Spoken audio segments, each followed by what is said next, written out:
নাঙ্গলকোটে CNG চালক নূর নবীর হত্যাকারীদেরকে গ্রেফতারের দাবিতে মানববন্ধন।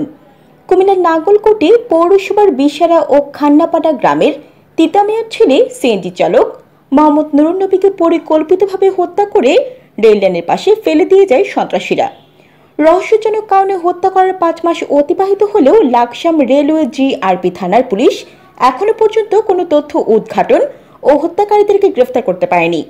আর এই ঘটনায় এলাকাবাসী ক্ষুব্ধ হয়ে সোমবার দুপুরে খান্নাপাড়া গ্রামে নিহত নূর নবীর বাড়ির সামনে দ্রুত মামলার রিপোর্ট প্রেরণ ও সন্ত্রাসীদের গ্রেফতারের দাবিতে মানববন্ধন করেছেন এলাকাবাসী।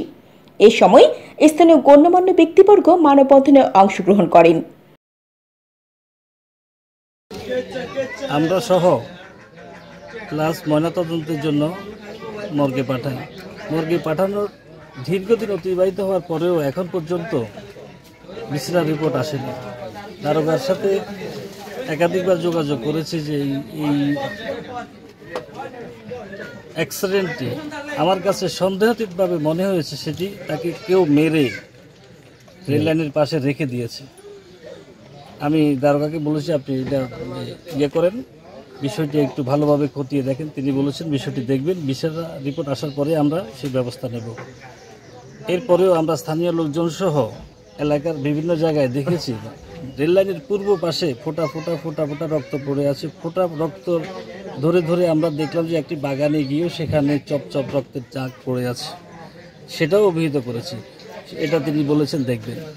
নাঙ্গলকোট থানায় যখন যোগাযোগ করেছিলেন ওনারা বলেছেন যে এটা আমাদের এখতিয়ার নেই, এটি সম্পূর্ণ রেলওয়ের বিষয়। আমরা রেলওয়ে থানায় যোগাযোগ করেছি, ওনারা বলছেন সঠিক তদন্ত করে প্রতিবেদন দেবেন এবং যেন যদি কেউ তাকে হত্যা করে থাকে দোষীরা যেন শাস্তি পায় সেই ব্যবস্থা তারা করবেন। আসসালামু আলাইকুম, আমার নাম আনিসুল হক। আমার ভাই নুরুন নবী 10 নভেম্বর 2023 বৃহস্পতিবার রাতে দুর্বৃত্তরা বাড়ির থেকে ডাকিল যে আমার বাইরে হত্যা করে রেল লাইনের মধ্যে ফালা দিয়ে রাখে।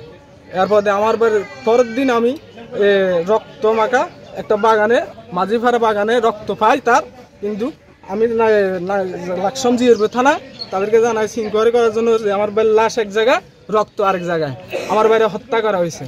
এটা কোনো রেল স্টেশন নয়, কিন্তু জিআরপি থানার পুলিশ কেউ আসে নাই, তারা আসবে বলে আসে নাই।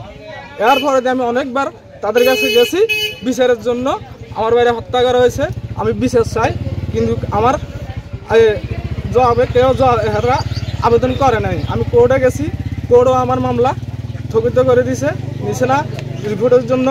এরপরে যে কী করে যে জিআরপি থানা আমি কালকেও ফোন দিয়েছি, এরা এখনো রিপোর্ট আসে নাই, আমার মামলা কোনো কিছু করতেছে না। এ নিউজ 24 টিভি।